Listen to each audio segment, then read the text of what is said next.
सर्वकल्याणकारकं प्रधानं सर्वधर्माणां जैनं जयतु शासनं जैनं जयतु शासनं जैनं जयतु समयसाराय स्वानुभूतिया चकासते चित्स्वभावाय भावाय सर्वभावान्तरक्षिते सर्वभावान्तरक्षिते सर्वभावान्तरक्षिते।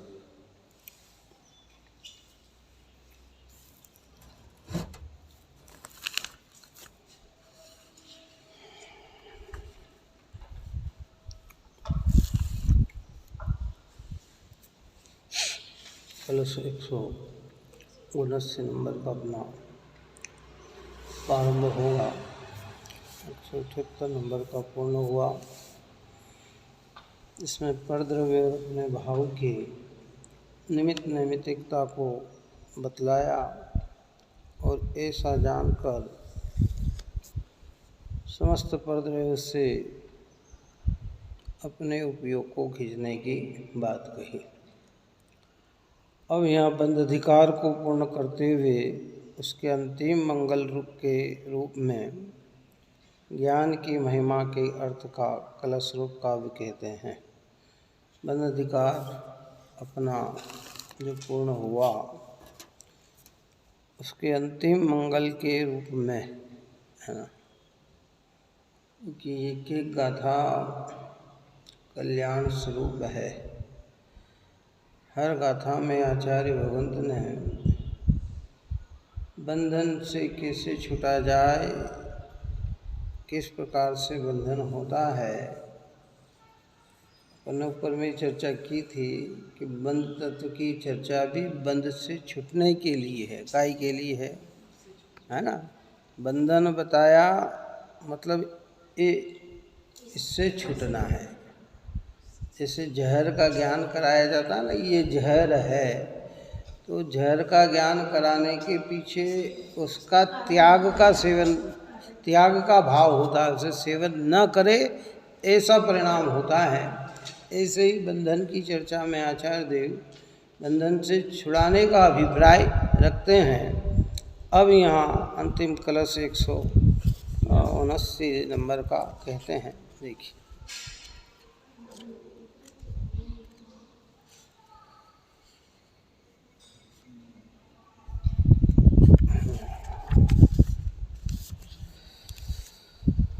बंध के जो मूल उन राग आदि भावों को जड़ से उखाड़ने में उदीयमान हो रही, जिसके उदय से चिन्मय लोक की यह कर्म कालिमा विलयमान हो रही, जिसके उदय को कोई नहीं रोक सके, अद्भुत शौर्य से विकासमान हो रही, कमर कसे हुए धीर वीर गंभीर, ऐसी दिव्य ज्योति प्रकाशमान हो रही। बंध के जो मूल उन रागादिक भाव को, कर्म बंध में जो मूल है वो रागादिक भाव है। रागादिक का ही दूसरा नाम अध्युसान है ना। रागादिक का दूसरा नाम क्या? अध्युसान। सारे अध्युसान भाव, सारे विकारी परिणाम, सारे रागादिक भाव, सारे क्रोधादिक भाव कहते हैं कि सारे ये भाव बंध के जो मूल है। अगर ये भाव नहीं है तो बंध भी नहीं है। जैसे कल कहा था कि बीज नहीं है तो वृक्ष भी नहीं है। बीज ही वृक्ष का जनक है। ऐसे यहाँ कह रहे हैं कि बंध के कारण क्या है, रागादिक भाव ही है। उस रागादिक भाव के अनेक परिणाम हैं, सामान्य विशेष, शुभ शुभ भी कहें, मंत्र परिणाम भी कहें, अच्छे बुरे परिणाम भी कहें, है ना। ये सारे भाव क्या हैं, ये सारे रागादिक भाव हैं। क्या जड़ से उखाड़ने उदीयमान हो रही, कि इन सारे रागादिक भाव को जड़ से उखाड़ने के लिए ये ज्ञान जो है ये उदीयमान हो रहा है, जिसके उदय से चिन्मय लोक की यह कर्म कालिका कालिमा विलयमान हो रही, कि जिस ज्ञान ज्योति के प्रकट होने से ये चिन्मय लोक है, आत्मा कैसा है, चैतन्यमय है ना। ज्ञान ही लोक है मेरा, ज्ञान ही रूप है मेरा। ये ज्ञान जो है ना, कहते हैं कि चिन्मय लोक की यह कर्म कालिमा विलयमान हो रही, कि जिस ज्योति के प्रकट होने से, जिस चैतन्यता के प्रकट होने से ये कर्म रूपी जो कालिमा है ये विलयमान होती है, अर्थात भिन्न हो जाती है, छूट जाती है, नष्ट हो जाती है, अस्त हो जाती है। ये बात कहते हैं। क्या जिसके उदय को कोई नहीं रोक सके, अद्भुत शौर्य से विकासमान हो रही, कि जब एक बार हो तो फिर उसे कोई रोक सकता नहीं। सूर्य के उदय को कौन रोक सकता है? ऐसी कौन सी सामर्थ्यता है कि जो सूर्य के उदय को रोक दे है? किसी में तक जब ज्ञान भेद ज्ञान करके सम्यक ज्ञान की ओर बढ़ता है और प्रकट होता है, तो फिर उसे कोई रोकने में समर्थवान नहीं है।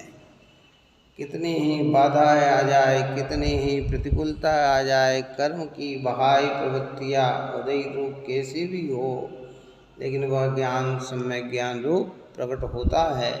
कितने अद्भुत शौर्य से विकासमान हो रही, कमर कसे हुए धीर वीर गंभीर, ऐसी दिव्य ज्योति प्रकाशमान है। कमर कसे हुए, कमर कस लिया, मुहावरा है ये कि कमर कसली। कमर कसली का मतलब क्या है? कार्य करने के लिए एकदम उद्यमी हो गया, अब चाहे जैसे हो, मुझे तो ये कार्य करना ही है, मुझे करना ही है। ऐसे कैसे ही प्रसंग आ जाए, मुझे ये कार्य करना ही, ऐसे धीर वीर गंभीर ऐसी दिव्य ज्योति प्रकाशमान हो रही। देखिए श्लोकार्थ में कहते हैं, बंध के कारण रूप रागादि के उदय को निर्दयता पूर्वक उग्र पुरुषार्थ से विदारण करती हुई, उस रागादि के कार्य रूप ज्ञानावरणादिक अनेक प्रकार के बंध को अब तत्काल ही दूर करके यह ज्ञान ज्योति की जिसने अज्ञान रूप अंधकार का नाश किया है, वह भली भांति सज्ज हुई, ऐसी सज्ज हुई कि उसके विस्तार को अन्य कोई आवृत नहीं कर सकता। जब की बात है, कितना उत्कृष्ट कलश है कि बंध के कारण रागादिक के उदय को, ये रागादिक भाव को निर्दयता पूर्वक, शब्द का प्रयोग क्या किया? निर्दयता। निर्दयता यानी बिल्कुल कठोर होते हुए कि नहीं, ये भाव मैं नहीं, ये भाव मेरे नहीं, मैं इनका करता नहीं, मैं इनका वेदक नहीं। निर्दयता से, अगर निर्दयता से न रखा जाए ना, जैसे शरीर में फोड़ा हो जाए और उसमें पस पड़ जाए, क्या है, तो डॉक्टर जो है या आप और हम जो हैं, अगर उसे धीरे धीरे करेंगे तो रोग मिटने वाला नहीं। फिर उसमें तो पूरा भले दर्द हो तो भी जोर से अगर उसके दबाया जाए तो उसका क्या होगा? पस बहाल होगा, है ना, और जड़ से। और अगर हम डर के भय से कोमलता से अगर करना चाहे तो वो अंदर में अंश रहते हुए वो बाहर से थोड़ी सफाई भी हो जाए फिर भी अंदर में वो बना रहता है और पीड़ाएं देता है। तो वहाँ तो कहते निर्दयता से, बिल्कुल निर्दयता से है। लौकिक निर्दयता जो है वो हिंसक है, कौन सी, कठोर है। लेकिन यहाँ जो निर्दयता, इस निर्दयता में दूसरे का नुकसान नहीं है, किसी भी प्रकार का नुकसान नहीं है। कौन सा? संपूर्ण रूप से पुरुषार्थ के द्वारा कि नहीं ये कैसा ही राग क्यों न हो, ये मुझे मेरी परिणति से भिन्न करना है। क्या? इसलिए निर्दयता पूर्वक उग्र पुरुषार्थ से विदारण करती हुई उस रागादिक के कार्य रूप ज्ञानावरणादिक अनेक प्रकार के बंध को, रागादिक का कार्य क्या? रागादिक का कार्य ज्ञानावरणादिक कर्म की प्रकृति को बांधना, ये उसका कार्य है। क्या है? जो भी हम रागादिक भाव करते हैं उन भावों से 8 प्रकार के कर्मों की रचना होती है। क्या काय की रचना होती है? 8 प्रकार के कर्म की रचना होती है।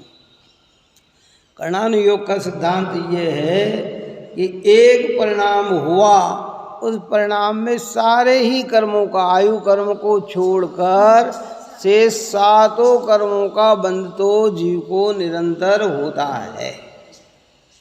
अब जैसा भाव उसकी वैसी वैसी स्थिति बनती है। प्रदोष, निर्वाह, मात्सर्य, अंतराय, असाधना, अपघात आदि के परिणाम आने से उसमें ज्ञानावरणी की मुख्यता होती है, दर्शनावरणी की मुख्यता होती है, अन्य की गौणता हो जाती है, अन्य की मुख्यता हो जाती है, अन्य की गौणता हो जाती है। तो ऐसा कोई भी परिणाम नहीं है जिस परिणाम से कर्म का बंधन न हो, है ना। परिणाम का मतलब विकारी भाव, रागादिक भाव, और निर्मल भाव से बंधन होता नहीं और विकारी भाव से बंधन हुए बिना रहता नहीं। विकारी भाव चाहे ज्ञानी के हो चाहे अज्ञानी के हो, वो विकारी सारे भाव बंध रूप है। लेकिन ज्ञानी के विकारी में स्वरूप का घात न होते हुए वह बंधन सामान्य होता है, छोटा होता है, और अज्ञानी को स्वरूप की खबर न होने से वही बंधन कितना होता है? बड़ा होता है, लंबा होता है। क्या? ऐसे उन रागादिक कार्य रूप ज्ञानावरणादिक अनेक प्रकार के बंध को अब तत्काल ही दूर करके, है, अब तत्काल ही, समझ में आया ना? ये रागादिक भाव और ये मेरा चैतन्य भाव, ये दोनों अलग अलग है। मैंने आज तक रागादिक भाव को अपनाया है, चैतन्य भाव को अपनाया नहीं है, इसलिए मेरा सारा उपयोग रागादिक में ही लगता है। काय में लगता है? विकार में ही लगता है, विषय में ही लगता है, पाप में ही लगता है। अब यहाँ जब ये बात समझ में आती है तो तत्काल ही दूर करके दृष्टि में भिन्न समझना, या दृष्टि की सुधारा और उग्र पुरुषार्थ के द्वारा अपने स्वरूप में ठहर कर परद्रव्य का प्रतिक्रमण प्रत्याख्यान करते हुए अपने अंदर ही ठहर जाए तो कहते हैं कि यह ज्ञान ज्योति कि जिसने अज्ञान रूप अंधकार का नाश किया है ना। धन्य है प्रभु परमात्मा परमेश्वर परम ब्रह्म स्वरूप शुद्धात्मा जिनेन्द्र भगवान कि जिन्होंने अपने में लीन रहकर संपूर्ण विकार को नष्ट करके ऐसी ज्ञान ज्योति प्रकट की है कि अब वह ज्ञान ज्योति कभी भी अस्तता को प्राप्त होने वाली नहीं है। कौन सी? हाँ, केवल ज्ञान कभी भी अस्तता को प्राप्त होने वाला नहीं है। एक बार प्रकट हो गया अब सारी अनंत काल के लिए अनंत ज्ञान से सुशोभित हो गए हैं। और उस ज्ञान ज्योति में किसी भी प्रकार का मोह राग देश का परिणाम नहीं है, क्योंकि उन परिणामों को जड़ मूल से ही उखाड़ कर फेंक दिया है। सम्यक दृष्टि धर्मात्मा पुरुष रागादि को जड़ से ही दृष्टि में उखाड़ के फेंक देता है। काय से? हाँ, ये रागादि के भाव मैं नहीं, ये मेरे नहीं, मैं करता नहीं, मैं भोगता नहीं, इन रागादिक से मेरी आत्मा का कभी भी भला हो सकता नहीं है। ये मेरे लिए दुख रूप ही है, अज्ञान को बढ़ाने वाले हैं, ऐसा समझता है। इसलिए वह दृष्टि में तो उसका परित्यागी हो जाता है और धीरे धीरे पुरुषार्थ करते हुए जैसा उग्र पुरुषार्थ धारण होता है और जब संपूर्ण परिणति से रागादिक निकल कर वो ज्ञान ज्योति प्रकट हो जाती है तो कहते हैं कि अंधकार का नाश किया है, वह भली भांति सज्ज हुई, ऐसी सज्ज हुई कि उसके विस्तार को अन्य कोई आवृत नहीं कर सकता। अब उस ज्ञान ज्योति का इतना विस्तार केवल ज्ञान ज्योति का कितना विस्तार हो गया कि संपूर्ण विश्व को एक समय मात्र में जाने, उसे कोई आवृत नहीं कर सकता, कोई ढक नहीं सकता, कोई रोक नहीं सकता, ऐसा पावर उनके अंदर प्रकट हो गया। सारे जगत के संसाधन लग जाए, उपकरण लग जाए, तो भी केवल ज्ञान को अज्ञान नहीं बना सकते। सारे लग जाए और उस केवल ज्ञान को रोकना चाहे, क्या सूर्य की रोशनी को तो रोका जा सकता है, इसको है ना। आजकल आता है ना कांच, सूर्य की रोशनी ऐसा कांच लग जाए कि अंदर प्रकाश ही नहीं आए, कैसे ऐसे लग जाते हैं।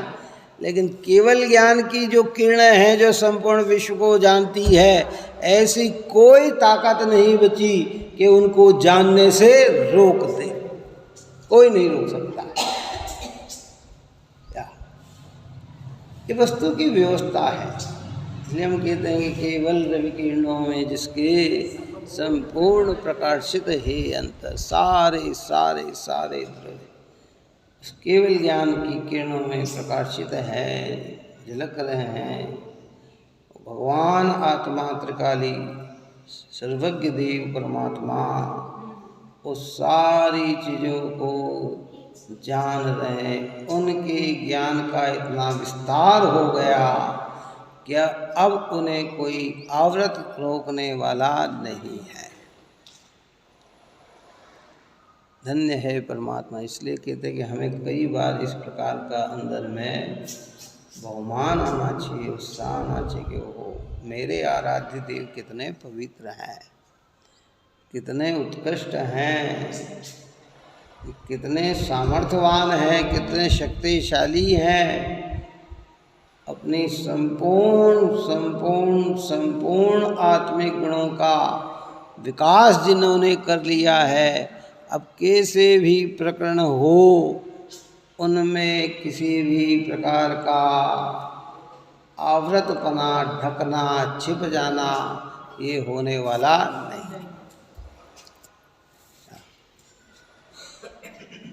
एक बार ज्ञान केवल ज्ञान रूप परिणम जाए तो फिर मति श्रुत अवधि मन परे रूप नहीं परिणमता। कौन सा? हाँ, अन्य मत में तो भगवान बन के पुनः जन्म हो जाता है। एक बार सारे विश्व का ज्ञान हो गया और फिर सामान्य यही पता नहीं क्या हुआ, है ना। भगवान के रूप में विराट दर्शन दे दिए, फिर पता ही नहीं कि क्या हो गया है। दृष्टांत दिया था ना महाभारत, उसका रामायण का। ये रामायण के अंदर जब सीता का स्वयंवर हो रहा, क्या हो रहा? सीता का स्वयंवर है।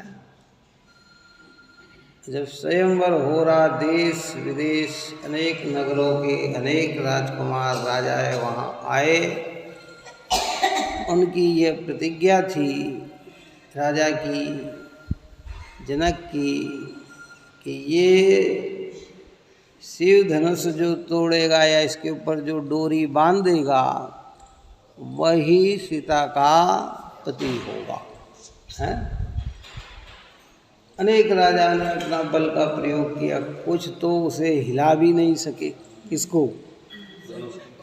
बड़े बड़े शक्तिशाली थे ना वहाँ जहाँ पर पड़ा है। अपने को दृष्टांत से सिद्धांत लेना क्या हुआ ये अपने को मतलब नहीं है, अपने को तो खाली समझ नहीं है।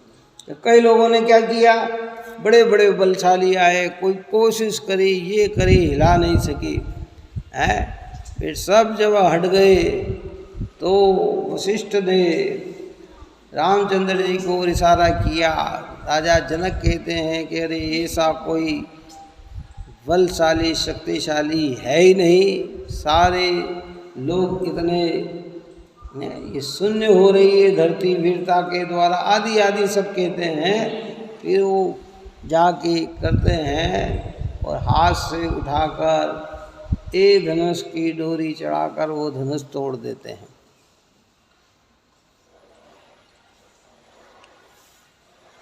जब धनुष तोड़ देते हैं तो एकदम परशुराम ध्यान कर रहे थे। कौन? उनको एकदम अरे क्या हुआ, शिव का धनुष किसने तोड़ दिया? हैं? तो कुपित तो होकर वहाँ आते हैं। कहाँ आते हैं? और भयंकर रूप से कुपित होते दिखाई देते हैं। राजसभा सारी राजाएं कांपने लग जाते हैं कि महाराज परशुराम को क्रोध आ गया, कहीं ऐसा ना हो कि कोई ये श्राप दे दे, ये दे दे, वो दे दे। इसलिए सब जी हुजूरी में लगे रहते हैं। रामचंद्र जी मुस्कुराते रहते हैं। और फिर वह रामचंद्र जी उसे विराट रूप में दर्शन देते हैं। काय के रूप में? हाँ, वो ये बताते हैं कि ये रामचंद्र जी विष्णु ही है। कौन है? विष्णु का ही अवतार है। तो अपना परमात्मा रूप में पूर्ण शक्तिशाली, पूर्ण बलशाली रूप में शरीर को बढ़ाकर दर्शन देते हैं। कैसे देते हैं? जन सामान्य के ज्ञान का विषय नहीं रहता है, लेकिन परशुराम ऐसे विराट रूप में क्या कर लेते हैं? दर्शन कर लेते हैं और आराधना करता है, धन्य है प्रभु आप हैं। सारा क्रोध उनका शांत हो जाता है, सारी प्रक्रिया हो जाती है। अब क्या बताया उन्होंने कि मैं भगवान का अवतार हूँ, भगवान हूँ। यानी रामचंद्र जी को रामचंद्र जी अवस्था में भी ये पता था कि मैं भगवान हूँ। क्या समझ में आई कि नहीं? और जब वही सीता का हरण हो जाता है, सीता को रावण हर के ले जाता है, तो जब तुमने वहाँ विराट रूप में दर्शन दिया था तो उसका प्रयोग करके जान लेते कि सीता का हरण किसने किया। पहला तो कारण ये बताओ, क्या क्या कारण बताओ हैं? और जब तुम इतने विराट के दर्शन दिए थे तो रावण को भी दर्शन दे देते। किसको दर्शन दे देते? तो इतना बड़ा युद्ध होकर इतने जीव हिंसा की जरूरत ही नहीं पड़ती है।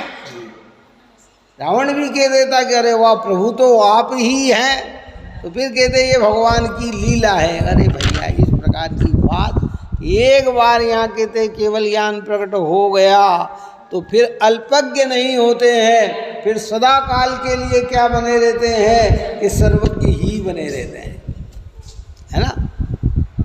कि नहीं साहब, समय के साथ जैसे आप और हमारा ज्ञान है ना, ये तो सूक्ष्म ज्ञान है, प्रारंभिक बचपन में नहीं था, धीरे धीरे बढ़ा और धीरे धीरे इस ज्ञान का सदुपयोग नहीं करेंगे तो ये ज्ञान क्या होगा? कमज़ोर पड़ने लग जाएगा। अभी एक गाथा आपने पढ़ी और रोज़ आपके पढ़ने में आ रही है तो आपके स्मरण में रहेगी। साल 2 साल 4 साल उसको नहीं पढ़ा तो ज्ञात गाथा क्या हो जाएगी? विस्मरण हो जाएगी। ये तो हमारा अज्ञानियों का ज्ञान है, लेकिन जब केवल ज्ञान प्रकट होता है तो फिर उसके अंदर इस प्रकार का कोई नहीं है। वो अनंत काल के लिए वह ज्ञान सम्यक रूप ही रहता है, यथेष्ट रूप ही रहता है। उस ज्ञान का अब और आगे विकास भी नहीं है और उस ज्ञान का हास्य भी नहीं है। किसका? केवल ज्ञान होने के बाद अब और कोई विकास नहीं है कि आदिनाथ भगवान आदिनाथ के समय में केवल ज्ञान प्राप्त किया और महावीर स्वामी के समय में एक कोड़ा कोड़ी वर्ष का अंतराल पड़ गया। कितना है? तो कहते उसके अंदर उनका ज्ञान और बढ़ गया होगा। किनका? आदिनाथ भगवान का। कि नहीं, वो ज्ञान कैसा था? वो पूरा है। अब पूरे में न बढ़ना है न घटना है। पूर्णता का मतलब जैसे पूर्णिमा का चंद्रमा, अब वो उसके आगे कभी बढ़ता नहीं है। कैसा हो गया? वो बढ़ता नहीं है, बस जितना है उतना ही है।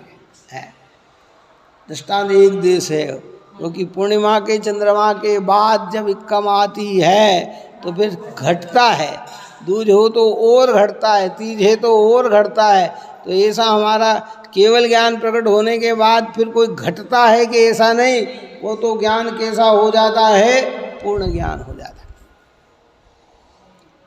इसलिए हमें बिल्कुल दृढ़ता के साथ, विश्वास के साथ परमात्मा के स्वरूप की श्रद्धा करें। नहीं प्रभु, आपके अंदर ऐसा ज्ञान प्रकट हो गया, सम्य ज्ञान ऐसा विशाल हो गया कि अब उसमें किसी भी प्रकार का कोई आवृत नहीं कर सकता। इतनी कोशिश करें कि केवल ज्ञान को रोक दें कि नहीं रोक दें। इसलिए आप और हम में सर्वज्ञ शक्ति है और भगवान ने सर्वज्ञता प्राप्त की है।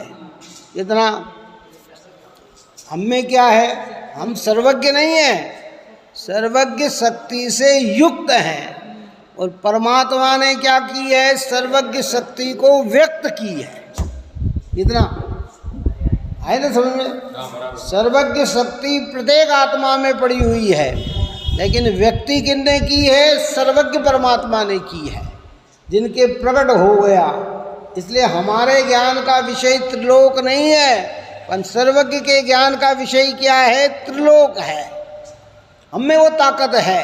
शक्ति उसे कहते हैं कि जब प्रयत्न करने पर वो उसमें प्रकट हो जाती है। जो अपन हमेशा दृष्टांत देते हैं लेंडी पीपल का, कि इसमें 64 फुटी चरपराट की शक्ति है ना। वो कब है? कि हमेशा है, परंतु वो प्रकट कब होगी? कि जब उसकी घिसाई होगी तो वो प्रकट होगी। ऐसे आप और हम में केवल ज्ञान की शक्ति है, लेकिन ये केवल ज्ञान प्रकट कब होगा? कि भेद ज्ञान करके अपने ज्ञायक को लक्ष्य बनाकर ज्ञान में ही स्थिरता को प्राप्त होते हुए जब बाह्य के सारे अवलंबन का परित्याग होगा, प्रतिक्रमण प्रत्याख्यान होकर उपयोग में ही ठहर जाएगा, तो वह ज्ञान शक्ति क्या होगी? विकास को प्राप्त होकर केवल ज्ञान रूप प्रकट होगी। फिर उसे कोई भी आवृत रोक नहीं सकता। और ऐसे जीव, केवल ज्ञान से युक्त कितने जीव हैं विश्व में? तो केवल ज्ञान से युक्त कितने जीव हैं? हाँ, अनंत जीव हैं। कितने? विश्व में अनंत जीव केवल ज्ञान से युक्त है। ये बात कहने पर अन्य मत का निषेध होता है, जो एक भगवान मानते हैं। कितना मानते हैं? कि खाली एक ही परमात्मा है। यहाँ कहते ऐसा नहीं, ऐसी अनंत शक्ति को धारण करके केवल ज्ञान से युक्त अनंत आत्मा है। जब ढाई द्वीप की बात करें कि ढाई द्वीप में कितने केवल ज्ञानी है, तो वो लिमिटेड संख्या में आते हैं। लेकिन जब पूरे विश्व में कितने केवल ज्ञानी है, तो फिर उसकी संख्या नहीं होती है, फिर वे अनंत होते हैं। कितने होते हैं? एक नमो सिद्धाणम को अनंत सिद्धों को नमस्कार किया जाता है, अर्थात अनंत ज्ञान, अनंत दर्शन, अनंत सुख, अनंत वीर के धारी, सूक्ष्मत अवगानत अविवादत अगलुत गुण के धारी, ऐसे अनंत सिद्ध परमात्मा उस नमो सिद्धाणम में गर्भित हो जाते हैं। आई बात समझ में नहीं आई? अन्य मत में भगवान एक है, यहाँ कहते हैं हमारे यहाँ भगवान कितने हैं? अनंत है। और ऐसे अनंत है कि जिनकी संख्या गिनी जा सकती नहीं है। सर्वज्ञ देव भी अनंत सिद्ध, एक सिद्ध जगत के में कितने सिद्ध है, इन सारे सिद्धों को जान तो सकता है लेकिन संख्या में व्यक्त नहीं कर सकते। भगवान महावीर को केवल ज्ञान प्रकट हुआ तो उनके ज्ञान में अनंत सिद्ध परमात्मा का अस्तित्व तो पकड़ में आया, लेकिन वो कहते बताओ ये कितना है, तो अनंत के अलावा और कोई उसका जवाब नहीं है। और अन्य मत में कहते भगवान एक है, बस एक का ही विस्तार होकर अनेक रूप हो, ये है कि नहीं भाई? ससत्तात्मक परमात्मा परम ब्रह्म ज्योति स्वरूप विराजमान है ना। और आप और हम में भी वो सामर्थ्यता है, वो शक्ति है, वो पावर है। अब उस शक्ति को हम समझकर विकास करने का प्रयत्न करें तो धीरे धीरे वो विकसित होती है। और शक्ति नहीं है तो फिर क्या, कितना ही प्रयत्न कर लो। केवल ज्ञान की शक्ति पुद्गल में नहीं है, इसमें शरीर में नहीं है, इंद्रियों में नहीं है, मन वाणी में नहीं है, ये शक्ति किसमें? आत्मा में है। शरीर की लंबाई चौड़ाई कितनी भी हो, लंबाई चौड़ाई से केवल ज्ञान नहीं होता। बात समझ में आए नहीं? कितने साहब शरीर बड़ा होगा तो जल्दी केवल ज्ञान हो जाएगा, कि ऐसा कुछ नहीं है। 500 शरीर धनुष की काया वाले जीव, वृष वृषभ नारज बाघ का सहनन रखने वाले जीव जो केवल ज्ञान प्राप्त करते हैं, वैसे जीव नरकादिक में भी गमन करते हैं। बात समझ? चतुर्थ काल के अंदर अभी हमारे यहाँ ये कहते हैं कि ये चतुर्थ काल के अंदर, अभी ये पंचम काल के अंदर ऐसा जीव भी नहीं है जो 7वें नरक में चला जाए। कौन? हाँ, पाप करके नरक तो जा सकता है, लेकिन 7वें नरक में जाए ऐसी सामर्थ्यता नहीं है। क्यों? कि मोक्ष जाने की सामर्थ्यता नहीं है, तो इतना नरक में चला जाए ऐसी सामर्थ्य है। और जिस समय चतुर्थ काल में मोक्ष मार्ग खुलता है तो वहीं के साथ साथ नरक का द्वार भी खुलता है, 7वें नरक का द्वार भी खुलता है। क्योंकि उसके लिए शरीर की वैसी व्यवस्था चाहिए, अखंड पाप चाहिए, एकदम अखंड पाप चाहिए, बहुत बड़ा तगड़ा पाप चाहिए। ऐसे पापों का फल भोगने के लिए जीव कहाँ जाता है? नरक चला जाता है। इसलिए व्यवस्थित व्यवस्था है। यहाँ कहते हैं कि भाई, और भावार्थ के जब ज्ञान प्रकट होता है, रागादिक नहीं रहते, उनका कार्य जो बंद वह भी नहीं रहता, तब फिर उस ज्ञान को आवृत करने वाला कोई नहीं रहता। वह सदा प्रकाशमान ही रहता, सदा काल प्रकाशमान। इसलिए हम जब सर्वज्ञ को देखते हैं तो कहते हैं कि भैया तुम हो ज्ञान दिवाकर, ज्ञान किरण दानी। काय की किरणें का दान कर रहे हैं? वो ज्ञान की किरणों का दान करें। सर्वज्ञ को देखना यानी ज्ञान की महिमा, यानी ज्ञान का दान लेना। क्या का? और भगवान काय का दान दे रहे हैं कि भैया तेरे में सर्वज्ञ शक्ति है, तू विकास कर। तेरे में सर्वज्ञ शक्ति है, तू विकास कर। तेरे में सर्वज्ञ शक्ति है, तू विकास कर। कई लोग इसका अर्थ अलग प्रकार, भाई आत्मा में सर्वज्ञता बसी हुई है, बसी नहीं है, सर्वज्ञ की शक्ति है। निश्चयवासी ये मानता है कि आत्मा में केवल ज्ञान है, केवल ज्ञान नहीं है, केवल ज्ञान की शक्ति है। केवल ज्ञान हो जाए तो फिर तो सारी चीजें नजर आना चाहिए। क्यों है? तुझे तो अभी पीठ पीछे क्या हो रहा है यही पता नहीं है, हैं? क्यों है पता है? शक्ति है, इस शक्ति को व्यक्त करेंगे तो केवल ज्ञान प्रकट होगा, और उस केवल ज्ञान का विषय त्रिलोक होगा, और फिर प्रकट हो जाने के बाद कोई भी उसे आवृत नहीं कर सकता। बस इसलिए तो महिमा है देव शास्त्र गुरु की कि प्रभु आपने ऐसी शक्ति का हमें ज्ञान कराया। काय का ज्ञान कराया?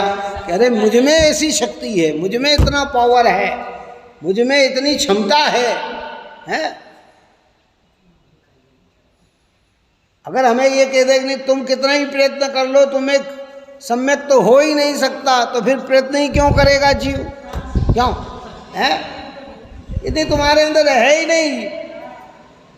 लेकिन जब कहते ये शक्ति है तो फिर प्रयत्न करेगा, और प्रयत्न करेगा और सम्यक प्रयत्न करेगा तो सफलता को प्राप्त हो जाएगा।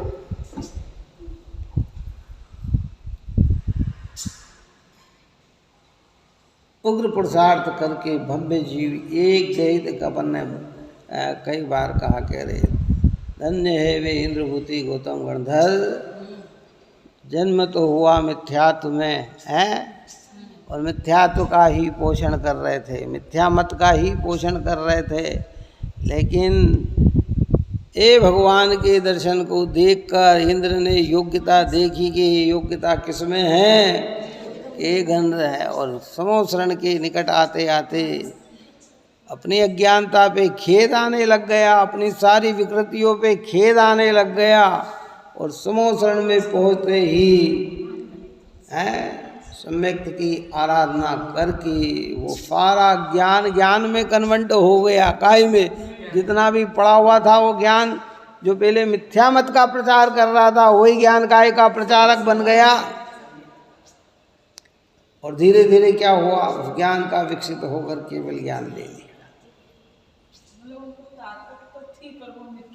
हाँ, शक्ति पड़ी हुई थी लेकिन उपयोग दूसरी जगह कर रहे थे। अब वही उपयोग कहाँ कर लिया कि भीतर में कर लिया, वो केवल ज्ञान को प्राप्त हो गया।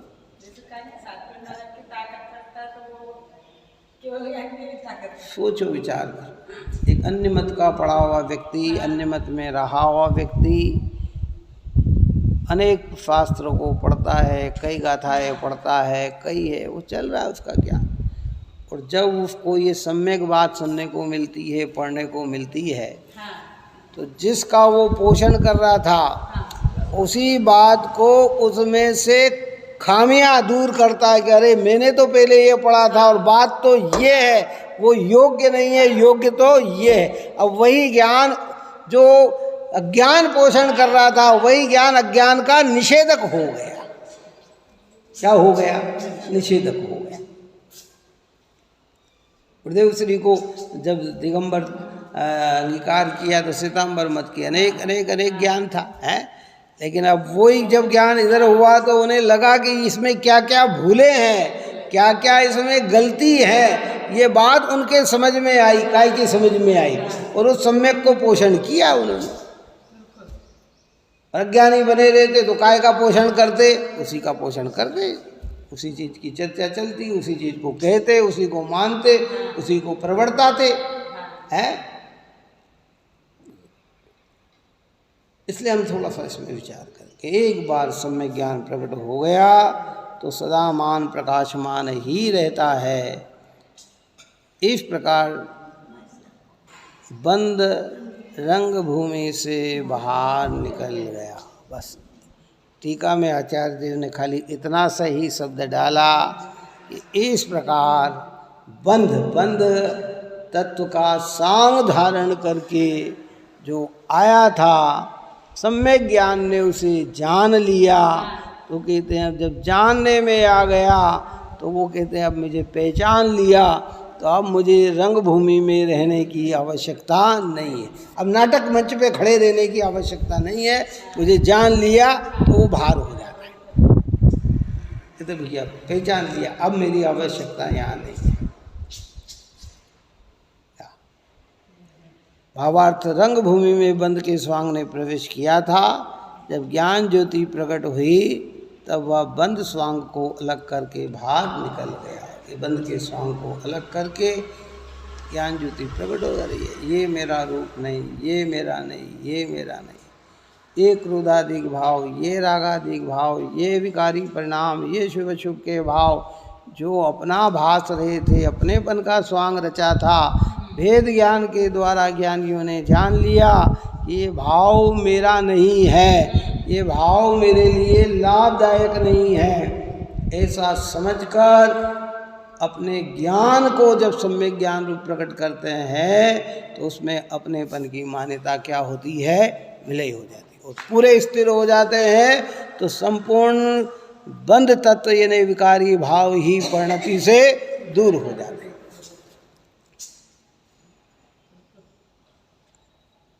कोई सा स्वरूप घातने का बंधन, स्वरूप पे आवरण डालने का बंधन अरिहंत को नहीं होता है। इसको अनंत भगवान को ऐसा कोई बंधन नहीं, इसमें उनके स्वरूप का घात होता है।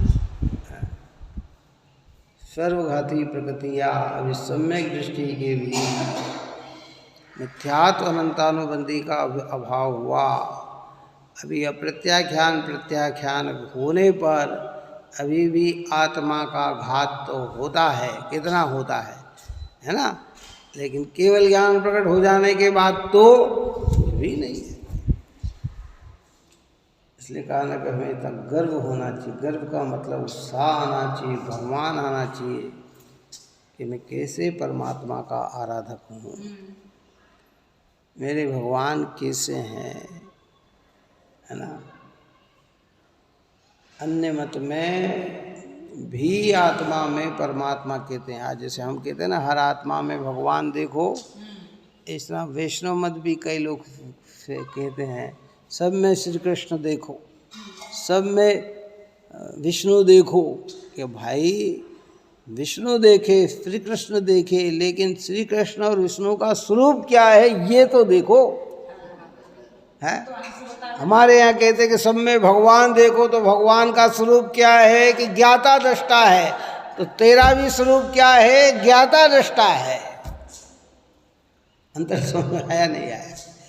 बोलने में तो सब में आ जाए, हर आत्मा में परमात्मा है कि हाँ बिल्कुल वो बराबर परमात्मा है, लेकिन परमात्मा का स्वरूप क्या है, उन स्वरूप को समझकर तू अपनी परमात्मा शक्ति को व्यक्त करे तो तेरे कार्य की सिद्धि है।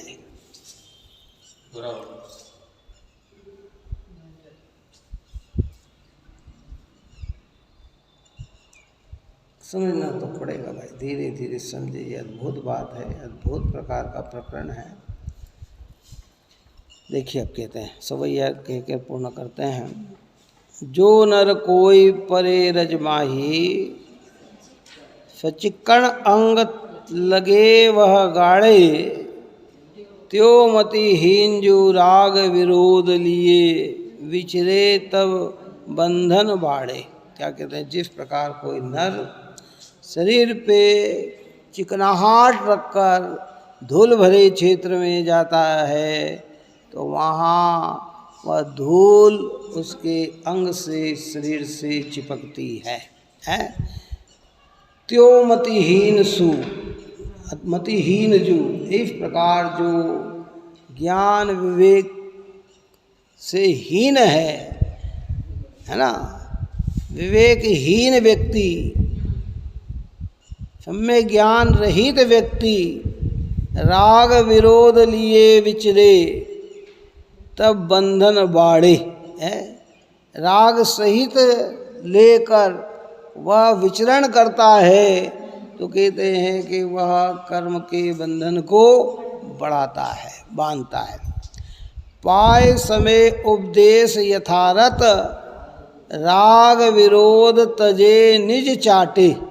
क्या शब्द का प्रयोग किया सोरैया में, कि पाय समय उपदेश, इसमें काल अवधि की महत्ता को बता दिया गया। अब समय आ गया, अब अवसर आ गया, समय पाकर यथार्थ उपदेश सुनने को पढ़ने को मिला, तो फिर राग का विरोध करके तजे, यानी राग छोड़कर निज चाटे। निज चाटे का मतलब निज का अनुभव करे।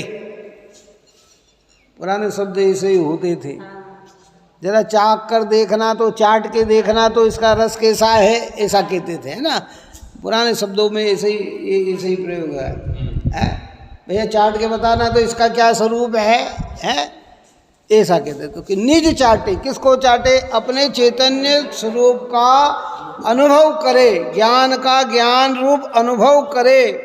नहीं बंधे तब कर्म समूह जो, आप गए पर भाव नहीं काटे। क्या कहते हैं कि ऐसा स्वरूप अनुभव करने पर वह कर्मबंध के समूह से नहीं बंधता है, और ऐसा स्वरूप ग्रहण करके परभाव को काट देता है, अर्थात मोह राग देश का नाश कर लेता है। यह बंध अधिकार यहाँ अपना पूर्ण हुआ, है ना। हाँ, पूर्ण सार बताया है। हर कलश में भी यही चर्चा की है। अमृतचंद्र आचार्य देव ने अद्भुत कलश की रचना करके हमें समझाया है।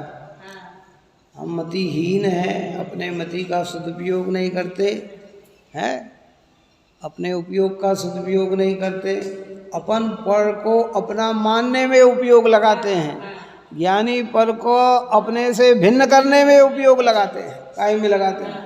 हम संग्रह करने में जुटे हुए हैं, वे भिन्न होने में लगे हुए हैं। और जो इसमें सफलता प्राप्त कर लेता है उसका ज्ञान ही क्या होता है? सम्यक ज्ञान। और धीरे धीरे ज्ञान, केवल ज्ञान को प्राप्त हो गया। अब परमात्मा साधि अनंत काल के लिए आनंदमय हो गए। अब जगत में कौन क्या कर रहा है, उन्हें किसी भी प्रकार का विकल्प नहीं है। छठे गुण स्थान में जगत के हित का विकल्प आता है बुद्धिपूर्वक। 10वें गुण स्थान में जगत का हित हो ऐसा अबुद्धिपूर्वक विकल्प रहता है। लेकिन केवल ज्ञान हो गया तो अब तो वे सारे विकल्पों से क्या हो गए? रहित हो गए। कैसे हो गए? महाराज छठे गुण स्थान, धर्षणाचार्य छठे गुण स्थान में था तो जनवाणी रचने का विकल्प आया। कुंदाचार्य को जनवाणी रचने का विकल्प आया। अमृतचंद्राचार्य भगवंत को जनवाणी रचने का विकल्प आया। अरे आने वाला पंचम काल है, न जाने कैसे जीव आएंगे, फिर भी ये रहस्य चला रहे, ये तत्व, इसलिए एक ग्रंथों की रचना उन्होंने की। और यहाँ पर हमारा सौभाग्य है कि वो बात आज हमें पढ़ने को मिल रही है। 2000 वर्ष पहले लिखी हुई बात आज पढ़ने को लिख रही है। देखो कितना लुप्त हो गया। 2000 वर्ष पहले अगर किसी ने मकान बनाया हो तो आज उसका अंश भी नहीं दिखता। कितना, बात समझ में आ रहा है ना? है, महल बनाया हो तो भी अंश नहीं दिखता। कोई कदाचित किसका दिख जाए तो बात अलग है, नहीं तो नहीं दिखता। लेकिन 2000 वर्ष पहले आचार्य कुंद भगवंत ने ये अमृत की रचना की, जो आज हमारे को दिख रही है और आने वाले पंचम काल के अंत तक बनी रहेगी। है? ये अमर बनाने की गाथा है। जो भी पढ़ेगा, जो भी सुनेगा, जो भी समझेगा, जो धारण करेगा, उसका मिथ्यात्व गलित होगा। इस प्रकार श्री समय सार की श्रीमद् भगवंत कुंदाचार्य देव प्रणीत श्री समय सार परमागम की श्रीमद् अमृतचंद्र आचार्य देव विरचित आत्मख्याति नाम की टीका में बंध का परिपक्व 7वां अंक समाप्त हुआ। 7 अधिकार अपने पूर्ण हो गए। पहला अधिकार जीवाजीव अधिकार, कर्ता कर्म अधिकार, निपाप अधिकार, आश्रव अधिकार, संवर अधिकार, निर्जरा अधिकार, बंध अधिकार, ये अपने पूर्ण हुए। अब आगे मोक्ष अधिकार की चर्चा करेंगे। जो यहाँ पर हमारा ध्येय होना चाहिए, क्या होना चाहिए, कहाँ जाना है, कि मोक्ष प्राप्त करना है, भगवान बनना है। मोक्ष का दूसरा नाम भगवान, मोक्ष का दूसरा नाम पूर्ण सुखी, मोक्ष का पूर्ण नाम पूर्ण स्वतंत्रता को प्राप्त होना। स्वभाव से तो स्वतंत्र हैं, पर पर्याय भी हमारी कैसी हो गई, स्वतंत्र हो गई, और स्वतंत्र होकर निर्मल है ना। कई व्यक्ति होते हैं ना कि साहब अकेले हैं, हमारे घर में कोई नहीं, अब तो हम स्वतंत्र हो गए। तो स्वतंत्र होकर वो दुष्कर्म करे वैसी स्वतंत्रता नहीं। बात समझ में आई कि नहीं? स्वतंत्र होकर तो सत्कार्य करे वह स्वतंत्रता स्वतंत्र है।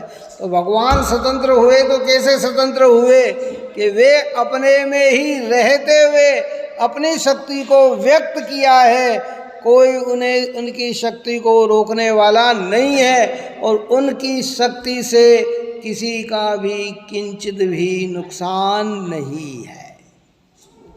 ऐसा दुश्मन का भी नुकसान नहीं, किनका? अन्य मत में तो भगवान बनकर दूसरों का संहार करते हैं, यहाँ तो भगवान बनकर संहार नहीं करते हैं, अपने आनंद में ही मस्त रहते हैं। दुष्टता के नाश करने का उपदेश तो जिनवाणी में है, दुष्टता को नष्ट करने का, दुष्ट को नष्ट करने का नहीं है। क्या कहा भाई समझ में? दुष्टता को नष्ट करने का उपदेश तो जिनवाणी में है, पर दुष्ट को नष्ट करने का उपदेश नहीं है कि तुम इसे मार डालो, कि ऐसा नहीं है ना। उसे समझाकर सम्यक ज्ञान रूप परिणमित कराओ, ये उपदेश तो जिनवाणी में है। और अन्य मत में समझाना नहीं है, मारना है। अब वो कहते देखो भैया हम कब तक समझाएं, एक बार किसी ने गलती कर ली, कोई बात नहीं, माफ़ कर दिया, दूसरी बार गलती कर दी, माफ़ कर दिया, तीसरी बार गलती कर दी, माफ़ कर दिया। पर जब गलती पे गलती करे तो आखिरी में तो मारना ही पड़ता है कि नहीं भाई? वो भी बात जैन धर्म नहीं कहता है। जैन धर्म तो ये कहता है नीचे की भूमिका और ऊपर की भूमिका। भगवान और आप और हम में तो ये भाव आ सकते हैं, कौन से आ सकते हैं? जब बार बार कहे नहीं माने, ये नहीं माने तो एक आधा चाटा भी टिकाया जा सकता है। क्या है ना? जैसे बच्चे होते हैं ना, कोई भौरी को मारता, कोई कीड़े को मारता, कोई किसको करता है, क्या करता है, बार बार समझाने पे नहीं है तो उसको ये मारा है। लेकिन भगवान तो ये भी कार्य नहीं करते हैं। कौन? क्योंकि उनकी सामर्थ्यता तो कितनी हो गई। अगर वो ये कार्य करने लग जाए तो उनके ज्ञान में तो निरंतर संसार के जीव ऐसे मारते काटते ही नजर आ रहे हैं। वो किस किस को ख्याल करेंगे और किस किस को पहुंचाएंगे तकलीफ है। इसलिए सीधा तक संबंध समझा दिया कि तुम्हारी परिणति में रागादिक है, वो रागादिक बंद कराते हैं। रागादिक का कार्य कर्म बंद करना है, और कर्म का जब उदय आता है तो ऐसे वातावरण ऑटोमेटिक मिल जाता है कि जिससे तुम दुख को प्राप्त हो। क्या इस प्रकार की चर्चा करके ये अपना यहाँ बंध अधिकार पूर्ण हुआ। अब आगे कल अपना मोक्ष अधिकार की चर्चा अपन करेंगे। आप और हम सभी जीव के जीवन में बंधनों का अभाव हो, यही भावना है। सहजानंदे शुद्ध स्वरूपी अविनाशी हो आत्म स्वरूप। सहजानंदे शुद्ध स्वरूपी अविनाशी हो आत्म स्वरूप। सहजानंदे शुद्ध स्वरूपी अविनाशी हो आत्म स्वरूप। निज निधि निज में बताए यह अनंत उपकार है उसके लिए जिन वाणी माँ को वंदना शत बार है, वंदना शत बार।